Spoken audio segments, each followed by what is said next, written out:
What is this topic about again? Things that annoy us. Okay, well, I mean, are we talking about our families?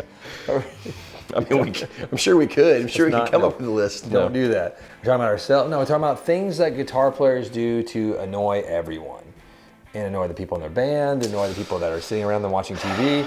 Yeah, that we've all done it. I was going to say we're all guilty. We're all guilty in some way of this. But these are the ones that we were all just juggling around the shop. And like, what really just like, what's the ones? And these seem to be like the top 10 that kind of came out. So let's start with number 1. Why don't you lead us off? Tuning. So tuning, either not being in tune or tuning way too much. All the time. Yes, tuning all the flipping time. All the time. So let's start with the not being in tune. So just check your guitar quickly before you. Just be in tune. Just check it. You don't have to. Doesn't have to be perfect. It doesn't. I mean, because it's going to go out of tune. If you bend the string, it's probably going to change a little bit. Now, if I have a perfectly set up guitar, like no, it'll still. Right. It will every once in a while. This is what wood and metal does. But then I almost say the opposite is worse to me. Like when you like you're talking like, are we talking like on a gig? I'm talking about just if you're sitting there with a friend, there's like, hold on, let me tune the guitar, and like for like literally 10 minutes they're tuning it, and they'll stop during the song just to tune it some more. I'm like, man, like it doesn't matter. No, we're just having fun. We're just sitting around jamming. We're just sitting here playing guitar on the couch, and I'm on a chair, and like. Because like on gigs, I know, a lot of times in between songs, I got a polytune, so I just click it, hit them all, see it. But it's like, it's a 3-second thing. It's not like there's something that's it's not off, even 3 seconds. It's a quick, that G and that B string likes to jump out. It's right. That's it. Like we get it. Like, but do it real fast. Get good at it. Don't do it while your volume's on. Turn the tuner on, or turn your guitar volume off if you have a clip-on tuner. If you're doing acoustic, or that's how you do it. But if you have like a floor pedal tuner, that's a whole different subject. Clip-on tuners. Can of worms. I know. I like them because they're really fun and they're shiny and they're flashy. Okay. True. Number 2, strings. Never changing them. That could circle right back around to number 1, because if you never change your strings, guess what? You will not be in tune, nor will you sound good. Yeah, like never change your strings. You don't have to change them all the time. Like when I was in my gigging days, we changed them every day. Yes. Every day you change your strings before the next. It was just like your thing. You do my string change, and here comes the show in a few hours. You got fresh strings on, you got that snap, that pop. Some people don't want that, but that's what you do when you're sort of a gigging cat, and if the bosses want that sound, that's what you do it. It's part of the gig. But you don't have to do that. A really high level string guy. One time I was doing a random gig with him, right? A high level string. A high level session guy. Okay, right? Sorry. Session guy. No. But anyways.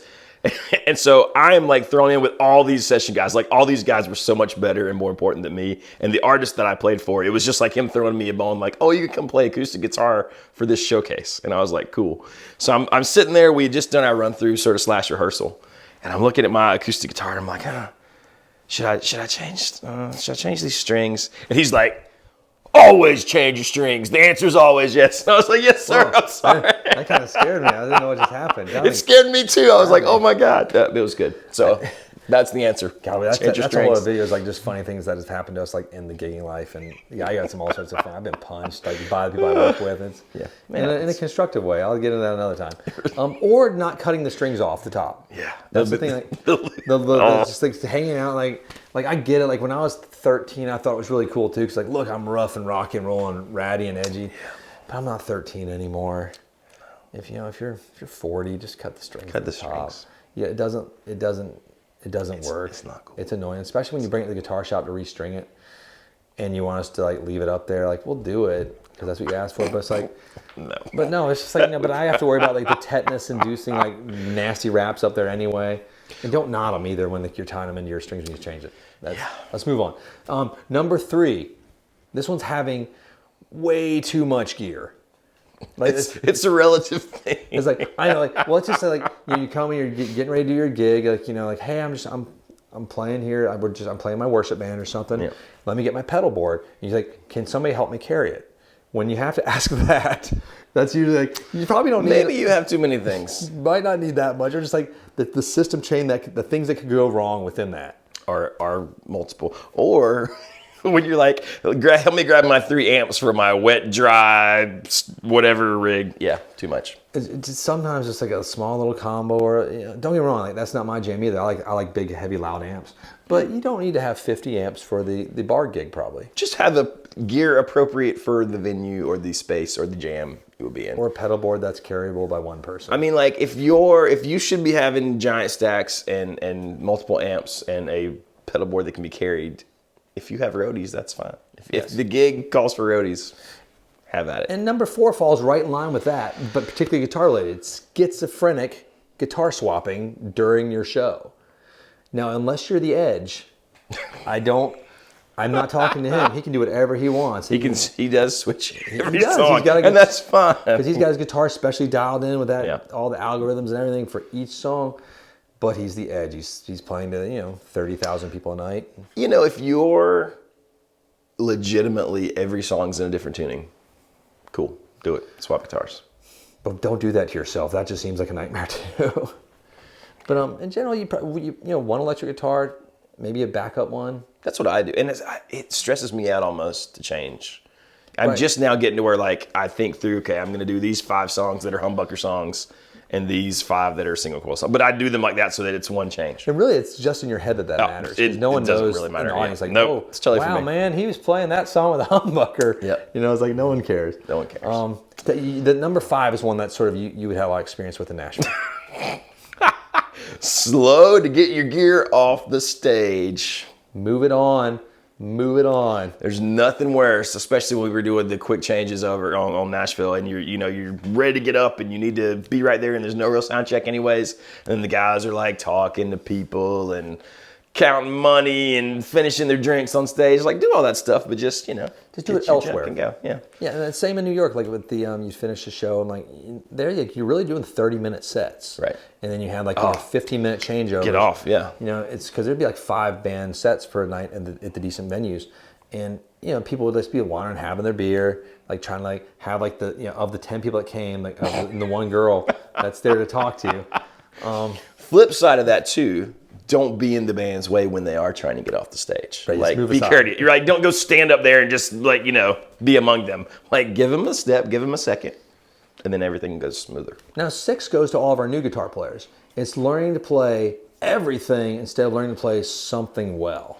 Because a lot of guitar, they'll come in, they can play like the beginning of each riff, sort of. Dun, dun, dun, dun, dun, But they won't even have that right, maybe. Like, if you're going to learn Smoke in the Water, learn Smoke in the Water. Just learn the riff. Don't learn the whole song. Nobody learns the whole song of Smoke in the Water. Other songs, yes. If you're going to learn Stairway to Heaven, learn all of Stairway to Heaven. Try to learn the whole song. If you're going to learn Over the Hills and Far Away, don't just learn the one pull-off section. Learn everything. Just try it. If you're going to learn Seven Nation Army, just learn the whole thing. Learn the G to the A chord as well. That's it. Like that's all there is to it. The riff and the G to the A chord. Yeah, that's pretty much it. And don't do dum dum dum dum dum dum dum dum dum every time. That just happens the one time. A couple times, yeah. Anyway, learn your things and learn them well as your skill set instead of trying to like showcase. I know these little bits and pieces. It makes you a better guitar player too. True. And it's just irritating. So let's move on.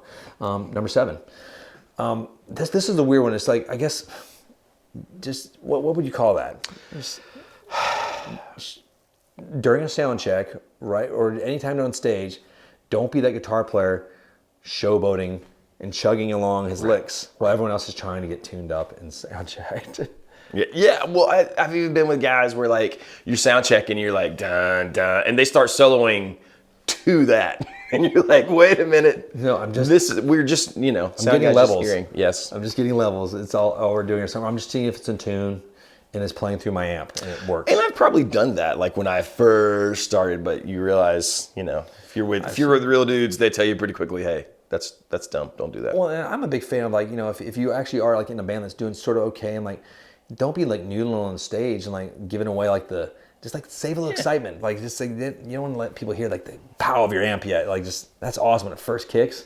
That's right. Yeah. Pull it back. It's like, don't hear you like doing a guitar solo. Like, cool. You have the whole. That was cute.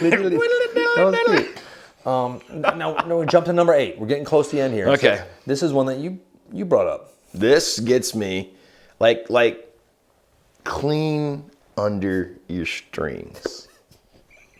Like I'm cool if it's grungy, like relic, like, oh, my guitar's 70 years old. That's fine. We like beat 'em. But when it's like, oh, there's a layer of dust and grime, like just where the strings live because you have just never taken a cloth and wiped it on there, It's really not that hard. It seems like, how do I get there? This is an You untenable. could actually do it place. with your strings on. What would the child do? This is Slide the way. rag under, grab it, pull Or it just do your through. finger if you need to. Finger And works. just like, you got a small pinky, get in there and pull it Finger, out. tongue, whatever it takes. Do If you it. use your tongue, make sure the guitar's plugged in and you have braces. Yeah. I want some electrical shock there. I remember watching a kid play with the braces once. He got stuck trying to do like the Jimi Hendrix thing. Because I probably showed them like what I did. And it was my fault. I apologize, young child, for that. That's fantastic. And this is the way. And horrified. See how many times I can slide "This is the way" into this video. If you can count how many times I've said it, you win. Just a thumbs up. I don't know if there's anything to win on that. But yeah, just clean your strings, and especially if you're a guitar shop and you're selling guitars or on reverb or anything, just do that before you ship it out. Dust your guitars. And just like right there. That's the most important part. That's true. Number 9. This is one that Derek brought, which is funny because like you always forget this, but like playing acoustic guitar and running an effects board with lots of like fuzz and overdrive. It's just one of those like it's annoying. There are like, I mean, it's such a small number of people on the earth who can get away with that, and it's cool. But I know like a couple cats that they do it and they do it well, but in general, it doesn't. Generally, it's really irritating. It's grating. It sounds weird. It looks kind of strange. It's like. And I would say if you are running effects into your acoustic by yourself, subtle would be Be subtle with your effects on acoustic. You don't have to have the massive board of like 20 effects. Again, like reverb, maybe a little delay. I'd say that's it. That's you've probably yeah, it's true. and then number 10, the finale. It kind of goes back to like it goes back to number 8 or number 7 This is when a you're little bit. sitting in your room. If you're a guitar player, always noodling when there's a guitar in your hand. Noodling. My wife yells at me about this now because apparently I do it when she's trying to talk to me. Yeah, but she talks a lot. I mean, she does, and very quickly. But she doesn't watch these videos, does she? Probably not. I'm probably safe. But no, but like if you're sitting there with your guitar and you're having a conversation with your friend, like just don't noodle for a minute. Just like stop, or if it's hard, just like you don't, like we get like if you're sitting there like talking, if you're jamming, jam away. But like it's a weird thing. Like if you have a guitar in your lap, you don't have to be noodling. Like we've seen this Constantly. I mean, we saw this in interviews with like God, I forgot. I think it was with Paul Reed Smith. One of the interviews, like I think he had a guitar in his lap, and he was Paul, so he can do whatever he wants. But he was like sitting there. One of the guys was interviewing him. He's just noodling, not paying attention. I almost can't. I mean, like what I do sometimes is I just take the guitar and I put it up like this and I hold it so that I'm not even playing. Because I want to play it. When you're holding it, you want to play. Yeah, I want to play with it the whole time. It's just. This is particularly young cats doing this. Like young kids are like just like, and they're showing us the licks that they've sort of learned a little bit of. Yeah, and it even goes back to sound checks and stuff, But I think it's nervous energy. Nervous energy, yeah. Because I bounce my legs still a lot. I do too. If I was a kid today, they'd have me on every medicine just to calm me down and focus me. Thank God I'm not a kid today. I know. I have a lot, a lot of problems there. But I think that's kind of it. That's our 10. Now we're definitely throwing this out. We need to hear more because this is time to have fun. Like, give us your things that are like your gripes, because we missed a lot. We know, and there was more we didn't put in there because we just want to do 10. But we want to hear everything that we haven't thought of, because there's a lot. Things that annoy you with guitar players. Besides the fact that we never have enough money and we always want more guitars. That's true. You can't say that. We get it. We're broke. We get that. And what's that joke? Like, what's a guitar player without a girlfriend? Homeless? Is that the joke? I didn't do any time. I just want to get it out. I just want to make sure it was right. Yeah, because it's often true. Yes, I would be the same without my lovely wife. Be on the streets somewhere. Be happy though. High-fiving a lot. Surfing. It's so carefree out here. That's it. That's all I got. Nice. Thank you guys for hanging out with us. Please do put your suggestions for the list in the comments. Hit like and subscribe if you haven't. Hit the bell so you don't miss videos in the future. We'll see you next time. Thanks, guys.